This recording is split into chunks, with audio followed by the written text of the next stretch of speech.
Most important MCQs 125 की series में हम आपको 100 क्वेश्चंस करवाने जाएंगे जो कि आपके बोर्ड के एग्ज़ाम में अति लघुरात्मक 30 मार्क्स को कवर करेंगे। देखिए, इकोनॉमिक्स। पहला क्वेश्चन, राष्ट्रीय आय की गणना में किसे शामिल नहीं किया जाता है? इसमें ऑप्शन है वस्तुओं सेवाओं का उत्पादन, हस्तांतरण, भुगतान, कारक आय, निवल विदेशी कारक आय। आंसर होगा हमारा हस्तांतरण भुगतान को राष्ट्रीय आय की गणना में शामिल नहीं करते हैं। क्वेश्चन नंबर सेकंड, सकल घरेलू उत्पाद GDP में किसे शामिल किया जाता है? केवल अंतिम वस्तुओं को, मध्यवर्ती वस्तुओं को, प्रयुक्त वस्तुओं को, वित्तीय संपत्ति को। हमारा आंसर होगा केवल अंतिम वस्तुओं को GDP में शामिल किया जाता है। क्वेश्चन नंबर 3, निवल राष्ट्रीय उत्पाद यानी कि NNP के किसके बराबर होता है? GDP प्लस मूल्यह्रास, GDP माइनस मूल्यह्रास, GNP प्लस मूल्यह्रास, GNP माइनस मूल्यह्रास। यहाँ पे हमारा आंसर होगा GNP, यानी कि जो हमें NNP फाइंड आउट करना है वो हम GNP से फाइंड आउट करेंगे, उसमें डेप्रिसिएशन को घटा के। यहाँ पे GDP नहीं करना, याद करने का तरीका है। देखिए, यहाँ पे NNP आ रहा है और यहाँ पे भी N आ रहा है, सिर्फ इस N को हटाने के लिए हम मूल्यह्रास को घटा देंगे। नेक्स्ट क्वेश्चन है क्वेश्चन नंबर 4, व्यक्तिगत आय यानी कि पर्सनल इनकम की गणना में किसे शामिल किया जाता है? निगम लाभ कर को, अवितरित लाभ को, हस्तांतरण आय को या सामाजिक सुरक्षा योगदान को। हमारा आंसर है व्यक्तिगत आय की गणना में हम हस्तांतरण आय को शामिल करते हैं। नेक्स्ट क्वेश्चन है, वास्तविक GDP की गणना किस आधार पर की जाती है? वर्तमान कीमतों पर, स्थिर कीमतों पर, औसत कीमतों पर या फिर बाजार कीमतों पर? हमारा आंसर है स्थिर कीमतों पर GDP की वास्तविक गणना की जाती है। नेक्स्ट क्वेश्चन है, मुद्रास्फीति की गणना के लिए किस सूचकांक का उपयोग किया जाता है? GDP, अविस्फीति कारक का, उपभोक्ता मूल्य सूचकांक यानी कि CPI का, थोक मूल्य सूचकांक, होलसेल प्राइस इंडेक्स यानी कि WPI का या उपरोक्त सभी का। हम मुद्रास्फीति यानी कि महंगाई की गणना करने के लिए तीनों सूचकांकों का प्रयोग करते हैं। नेक्स्ट क्वेश्चन है, कारक लागत पर यानी कि फैक्टर कॉस्ट पर निवल राष्ट्रीय उत्पाद NNP को क्या कहा जाता है? GDP कहा जाता है, ग्रॉस डोमेस्टिक प्रोडक्ट, GNP कहा जाता है, ग्रॉस नेट प्रोडक्ट, राष्ट्रीय आय कहा जाता है, नेशनल इनकम या व्यक्तिगत आय कहा जाता है, पर्सनल इनकम। कारक लागत पर, फैक्टर कॉस्ट पर NNP को हम राष्ट्रीय आय के नाम से भी जानते हैं। नेक्स्ट है, मूल्यह्रास का क्या अर्थ है? उत्पादन में वृद्धि, पूंजीगत वस्तु के मूल्य में कमी, वस्तुओं की कीमतों में वृद्धि, मुद्रास्फीति। यहाँ पे हमारा आंसर होगा पूंजीगत वस्तुओं के मूल्य में जो कमी होती है, यानी ऐसी वस्तुएं जिसमें ज़्यादा पूंजी लगी होती है, जैसे फर्नीचर, बिल्डिंग, लैंड, भूमि वगैरह, इनमें ज़्यादा पूंजी लगती है, इनके मूल्यों में जब कमी होती है तो उसे हम मूल्यह्रास कहते हैं। नेक्स्ट है, मांग वक्र का ढलान कैसा होता है? डिमांड कर्व का, ऊपर से नीचे की ओर, नीचे से ऊपर की ओर, क्षैतिज, ऊर्ध्वाधर।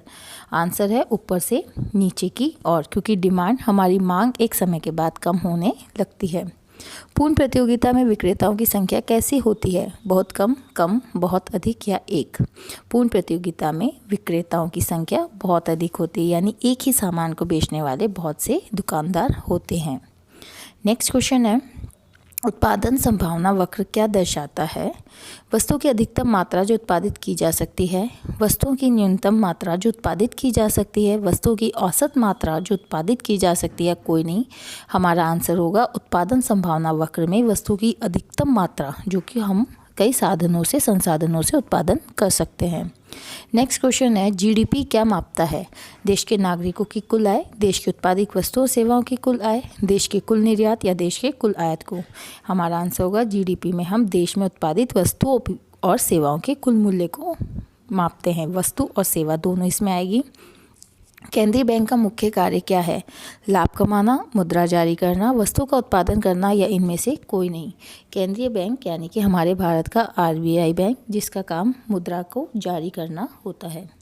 नेक्स्ट है, राजकोषीय घाटा क्या है? कुल राजस्व और कुल व्यय के बीच का अंतर, राजस्व व्यय और राजस्व प्राप्तियों के बीच का अंतर, कुल व्यय और कुल प्राप्तियों के बीच का अंतर या कोई नहीं? हमारा आंसर होगा राजकोषीय घाटा कुल व्यय और कुल प्राप्तियों के बीच का अंतर। इसे हम फॉर्मूले के माध्यम से भी लिख सकते हैं।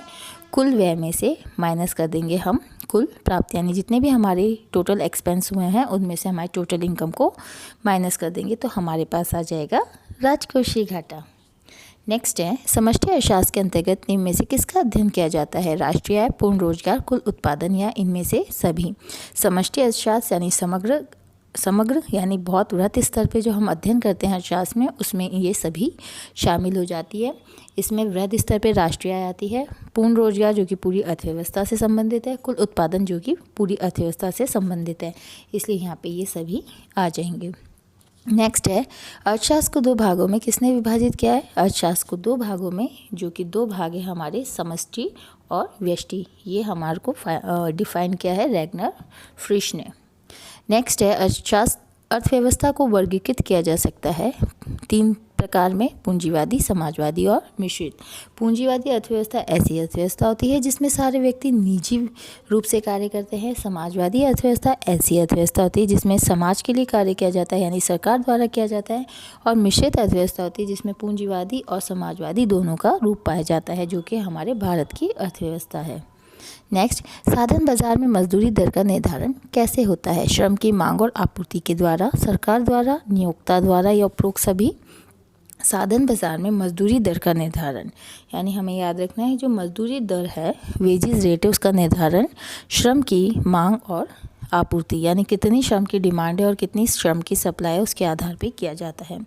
मान के चलिए एक हम ग्राफ लेते हैं, यहाँ पे श्रम की जो डिमांड है, मान के चलिए यहाँ पे ये है, ठीक है, और आपूर्ति यहाँ पे बढ़ रही है, सप्लाई बढ़ रही है। तो ये जिस बिंदु को क्रॉस करते हैं वो मान के चलिए 100 रुपये है इस जगह, मतलब एक यहाँ पे हम करते हैं 10 व्यक्ति, यानी मान के चलिए 10 व्यक्ति हमको 100 रुपये में मिल रहा है, तो ये हमारी श्रम की दर होगी, तो सप्लाई और डिमांड के द्वारा निर्धारित की जाती है। नेक्स्ट है एकाधिकार में फर्म का मांग वक्र कैसा होता है? क्षैतिज, ऊर्ध्वाधर, ऊपर की ओर झुका हुआ या नीचे की ओर झुका हुआ। एकाधिकार होता है जहाँ पे सिर्फ एक ही व्यवसाय का संचालन होता है, यानी एक ही प्रकार की वस्तु पे ज़्यादा अर्थव्यवस्था फोकस होती है, लोग एक ही तरीके की वस्तु ज़्यादा डिमांड करते हैं। जैसे हम एप्पल का आईफोन ले लेते हैं या किसी लग्जरी आइटम को ले लेते हैं, ये जो है वो एकाधिकार में आते हैं। इसका जो मांग वक्र है फर्म का, वो होता है मांग वक्र, यानी डिमांड वक्र नीचे की ओर झुका हुआ होता है।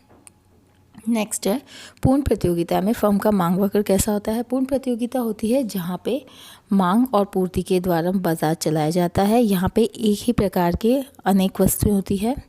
ऐसे बाजार में फर्म का मांग वक्र कैसा होता है? ऐसे बाजार में फर्म का मांग वक्र क्षैतिज होता है, यानी इस तरीके से यहाँ पे प्राइस निर्धारित होती है और इस प्राइस पे हमें सभी प्रकार की वस्तुएं, एक ही प्रकार की वस्तु का जो विभिन्न रूप है उन्हें बेचना होता है। नेक्स्ट है उत्पादन फलन क्या दर्शाता है?